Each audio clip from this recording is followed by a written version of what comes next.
हरे कृष्ण। ग्रंथराज श्रीमद्भागवतम की जय। श्रील प्रभुपाद की जय। श्रीमद्भागवतम कथा रूप अध्याय 150। कलियुग के पतित राजवंश 12वां स्कंद। यहाँ कलियुग में आने वाले राजाओं का विवरण जारी किया जा रहा है।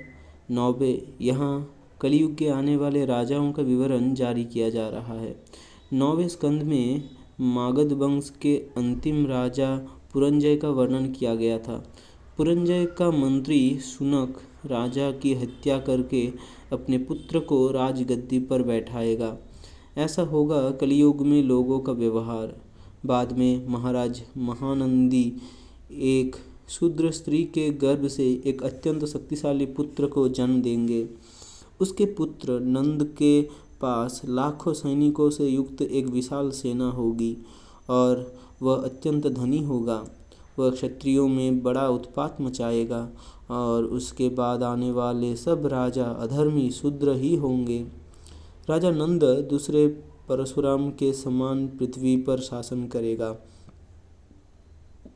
और कोई भी उसकी सत्ता को चुनौती नहीं दे सकेगा। उसके 8 पुत्र होंगे और उनमें से प्रत्येक 100 वर्ष तक पृथ्वी पर राज्य करेगा। तब एक ब्राह्मण चाणक्य राजा नंद और उसके पुत्रों के साथ विश्वासघात करके उसके वंश का विनाश करेगा।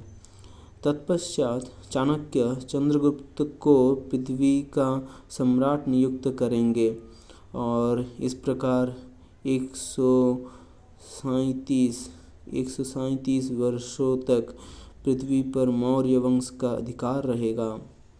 अंत में एक सेनापति पुष्पमित्र मौर्य राजा बृहद्रथ का वध करके मौर्य वंश को समाप्त कर देगा और तब से 112 वर्षों तक शुंग वंश सत्ता को अपने हाथों में लेगा। कान्व परिवार का एक चतुर मंत्री वसुदेव अंतिम शुंग राजा देवभूति का वध कर देगा, जो स्वभाव से अत्यंत कामुक तथा व्यभिचारी था। इस प्रकार वसुदेव राजा बनेगा और उसका कण्व वंश 345 वर्षों तक पृथ्वी पर शासन करेगा। कण्व वंश का अंतिम राजा सुशर्मा अंध्र जाति के अपने एक शूद्र सेवक बलि द्वारा मारा जाएगा। तत्पश्चात वह शूद्र बलि कुछ काल के लिए पृथ्वी पर राज्य करेगा और उसके बाद उसके वंशज अगले 456 वर्षों तक शासन करेगा। बलि के वंशजों के बाद आभीर, कंक, जवन और अंत में मूल राजा 1699 वर्षों तक पृथ्वी पर शासन करेंगे।